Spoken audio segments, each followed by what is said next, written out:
Welcome to another deep dive. Today, we're looking at a story most of us probably think we know inside out, the birth of Moses. We are indeed.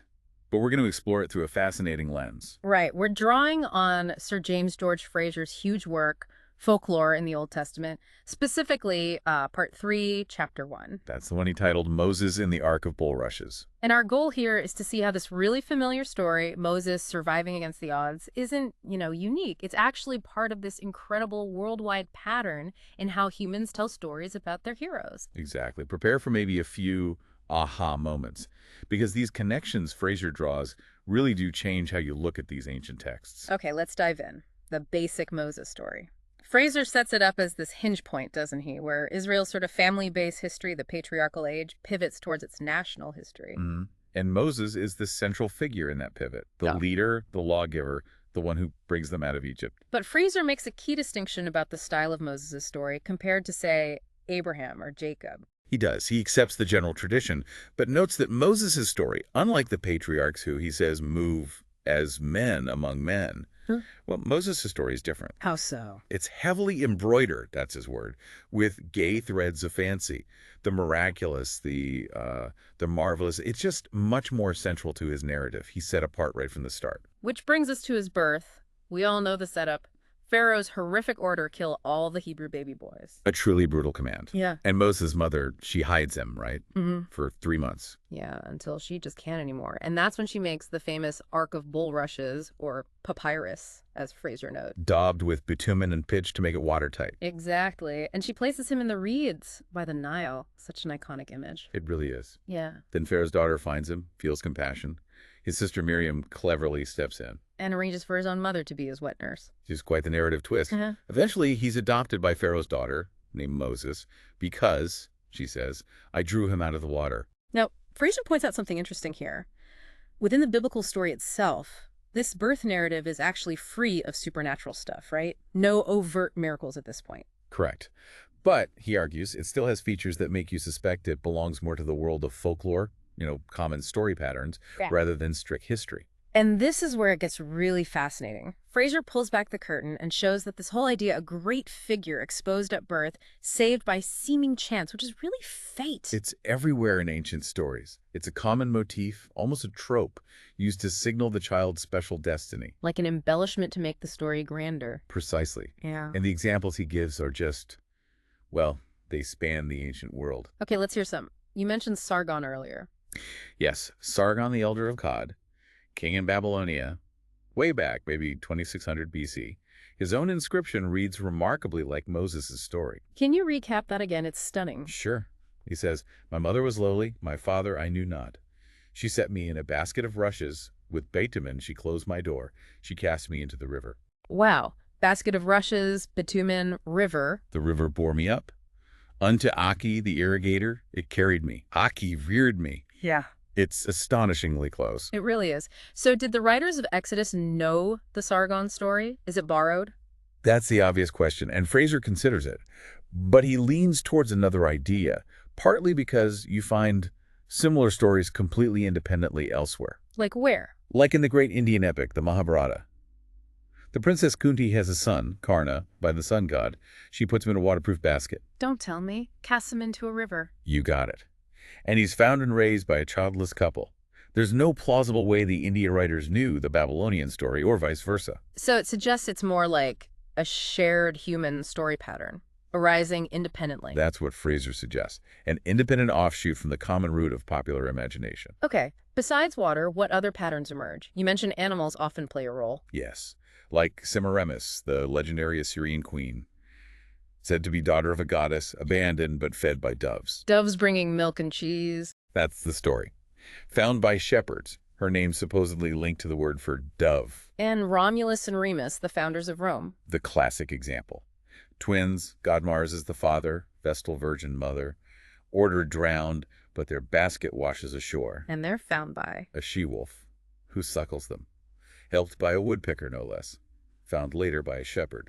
It's amazing how often it's humble people, shepherds or gardeners like Sargon's rescuer, who find these future heroes. It is, and Frazer notes that interesting rationalization attempt for Romulus and Remus, from later Romans tried to say the wolf, Lupa, was just their nurse's nickname because lupa also meant prostitute. Try to make the myth more historically palatable, maybe. Perhaps. Or maybe hinting at something else, which we'll get to. Okay, keep the examples coming. What about Persia? Cyrus the Great, historical Ooh. figure.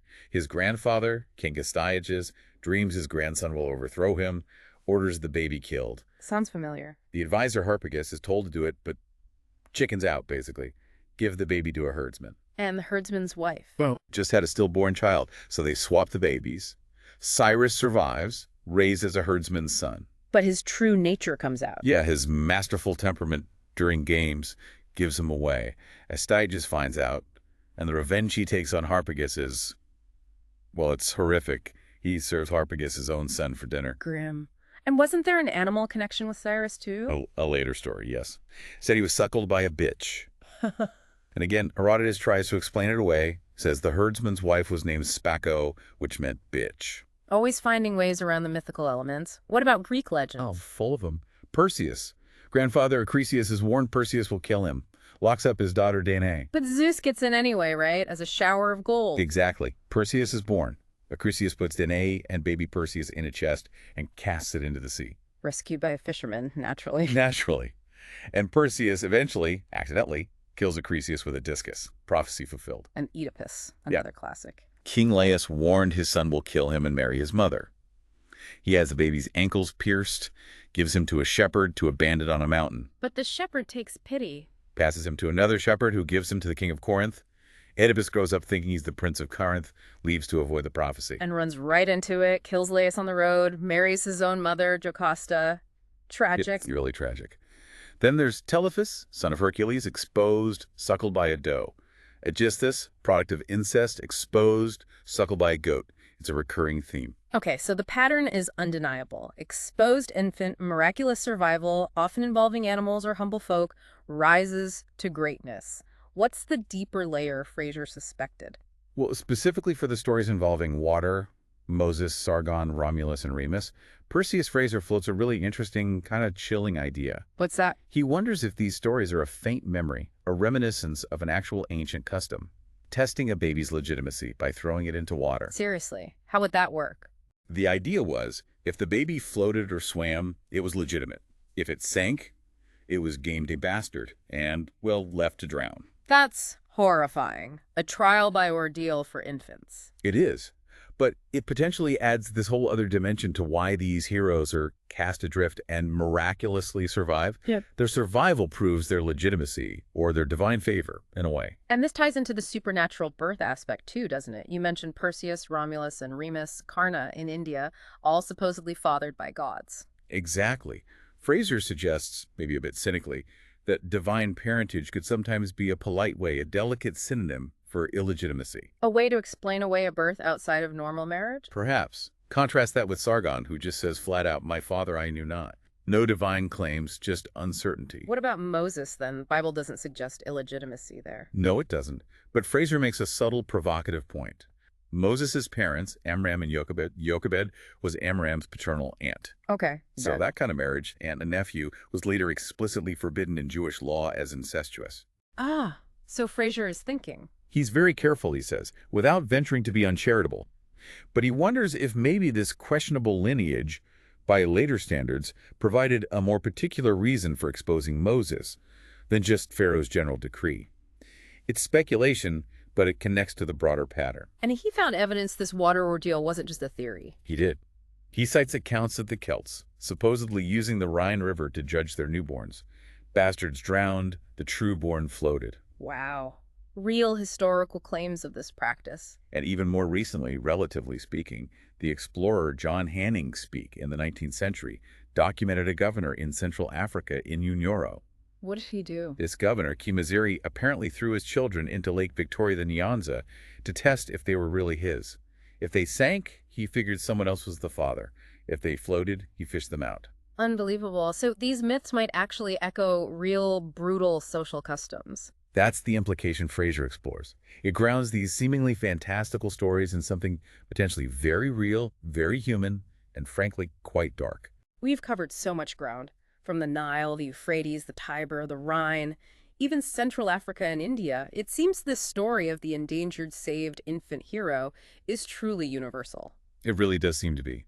Whether it's direct borrowing, like maybe between Sargon and Moses, or independent inventions springing from similar human psychology or social situations, or these echoes of old customs like the water ordeal. Frazer's analysis just opens it all up, doesn't it?